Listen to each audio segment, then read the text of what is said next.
Autre série de la semaine, la découverte avec vous de quelques maisons ayant appartenu en France à quelques personnages illustres. Après Nostradamus lundi, Madame de Sévigné hier, on part aujourd'hui en Picardie et plus précisément dans un ancien presbytère de l'Aisne qui a été la maison d'enfance de Paul et Camille Claudel à Villeneuve-sur-Fer, Kathleen Emery et Christian Barthès.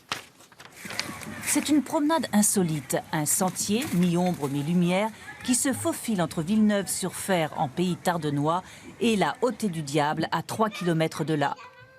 On croirait presque y entendre encore les rires des enfants Claudel. Camille, Louise et Paul. C'est là qu'ils venaient, petits, jouer et rêver, dans ce chaos de blocs de grès, vestige de l'époque où la mer recouvrait les terres picardes.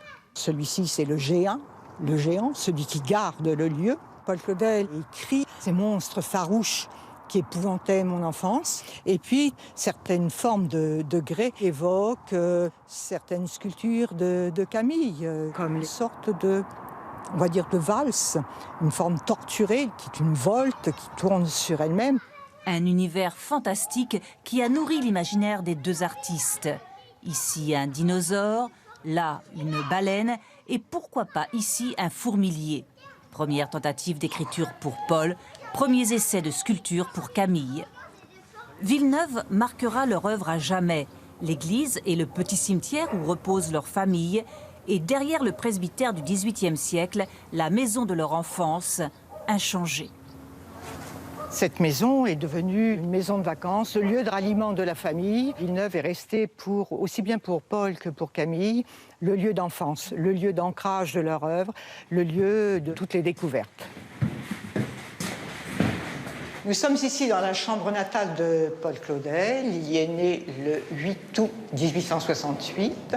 Lui-même indique dans les mémoires improvisées « Je suis né tout près de la vieille mer ogivale, dans une chambre, au premier étage, la dernière fenêtre qui donne sur la façade. » Propriété du département, délaissé pendant des années, le presbytère a été racheté récemment par la communauté de communes de Château-Thierry, avec un objectif, en faire une maison d'artistes ouverte au public.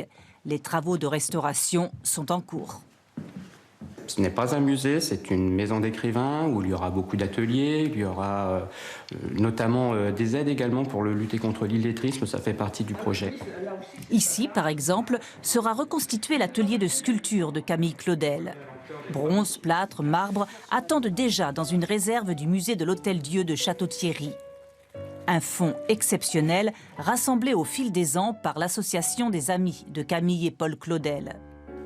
Des œuvres offertes par la famille, des esquisses, des copies de belles factures, des livres d'enfants, avec les annotations et gribouillages de Camille ou Paul, et puis des photos inédites. La maison de Camille et Paul Claudel devrait ouvrir ses portes dans un an.